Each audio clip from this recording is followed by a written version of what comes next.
ನಮಸ್ತೆ ಹೇಳಿ ಸರ್. ಅದೇ ಅಪ್ಪು ಸರ್ ಅವ್ರ ಬಗ್ಗೆ ಹೇಳಬೇಕಂದ್ರೆ ಏನು ಹೇಳಕ್ಕೆ ಇಷ್ಟಪಡ್ತೀರಾ ಸರ್? ಗುಡ್ ಆ್ಯಕ್ಟಿಂಗ್, ಒಳ್ಳೆ ಸ್ಮೈಲ್ ಫೇಸ್ ಮತ್ತು ಇನ್ಸ್ಪೈರಿಂಗ್ ಇರುತ್ತೆ ಅವ್ರ ಬಗ್ಗೆ ಸಂಬಂಧಪಟ್ಟಂತೆ. Good inspiration. ಸರ್ ಅವರಿಂದ ಕಲಿಬೇಕಾದ ವಿಚಾರ ಅಂತಂದ್ರೆ ಯಾವ್ದು ಕಲಿಯಕ್ಕೆ ಇಷ್ಟಪಡ್ತೀರಾ ನೀವು? Hard work, perfection. ಅವ್ರ ಫಸ್ಟ್ ಮೂವಿ ನೋಡಿರೋದು ಯಾವುದು ಸರ್ ನೀವು? ಭಾಗ್ಯವಂತರು. ಭಾಗ್ಯವಂತ. Okay sir. ಏನಕ್ಕೆ ಇಷ್ಟಪಡ್ತೀರಾ ಅವ್ರನ್ನ?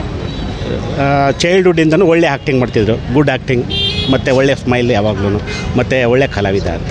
ಅದಕ್ಕೋಸ್ಕರ ಇಷ್ಟಪಡ್ತೀನಿ. ಒಳ್ಳೆ ಸ್ಟಂಟ್ಸ್ ಚೆನ್ನಾಗಿದೆ, ಮಕ್ಕಳಿಗೆ ತುಂಬ ಇನ್ಸ್ಪಿರೇಷನ್ ಅವರು. ಅದಕ್ಕೆ ಡಾಕ್ಟರ್ ರಾಜ್ಕುಮಾರ್ ಮೊಮ್ಮಗ ಅವ್ರ ಬಗ್ಗೆ ಏನು ಹೇಳ್ತಾರೆ ಹೇಳಿ? ಇವಾಗ ಅವರು ಬರ್ತಾ ಇದ್ದಾರೆ, ಅವ್ರ ಬಗ್ಗೆ ಅಂದರೆ ಅವ್ರು ಸಂಬಂಧಪಟ್ಟಂತೆ ಇವರೆಲ್ಲ ಇವ್ರಿಗೆ ಚೆನ್ನಾಗಿ ಗೊತ್ತಿರ್ತಾರೆ, ನನಗೆ ನಾವೆಲ್ಲ ಅವರು ಈಗ ಯುವನವರು ಈಗ ಬರ್ತಾ ಇದ್ದಾರೆ. ಯುವ ರಾಜ್ಕುಮಾರು ಅವರು ಪುನೀತ್ ರಾಜ್ಕುಮಾರ್ ಥರನೇ ಅವರು ಒಳ್ಳೆ ಹೆಸರು ಮಾಡಲಿ ಮತ್ತು ಕನ್ನಡದ ಮೊಮ್ಮ ಮಾತಾಗಲಿ ಅಂದ್ಬಿಟ್ಟು ನಾವು ಬಯಸ್ತೀವಿ ಮೇಡಮ್.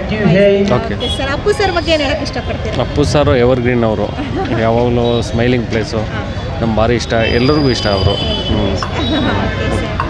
ಸರ್ ಇವಾಗ ಅಂದರೆ ಪುನೀತ್ ರಾಜ್ಕುಮಾರ್ ಇನ್ನೂ ಇರಬೇಕಾಗಿತ್ತು, ಇನ್ನೂ ಒಂದು 20-30 ವರ್ಷ ಇರಬೇಕಾಗಿತ್ತು. ಅವರು ಭಾಳ ಒಳ್ಳೊಳ್ಳೆ ಸಿನಿಮಾಗಳು ಮಾಡೋರು.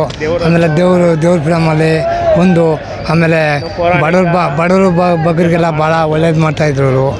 ಅಂದರೆ ಅವರು ಯಾವುದೇ ಸಂಸ್ಥೆ ಆಗಲಿ ಅವರು ಇವತ್ತು ಅವ್ರ ಫ್ಯಾಮಿಲಿಗೆ ತೋರಿಸ್ಕೊಂಡಿರಲಿಲ್ಲ, ಅವರು ಯಾರಿಗೂ ತೋರಿಸ್ಕೊಂಡಿರಲಿಲ್ಲ. ಅವರು ನನಗೆ ಎಷ್ಟೇ ಸಹಾಯ ಮಾಡಿರೋದು ಅವ್ರ ಫ್ಯಾಮಿಲಿಗೆ ಇವತ್ತು ಅವರು ಯಾರಿಗೂ ತೋರಿಸ್ಕೊಂಡಿರಲಿಲ್ಲ.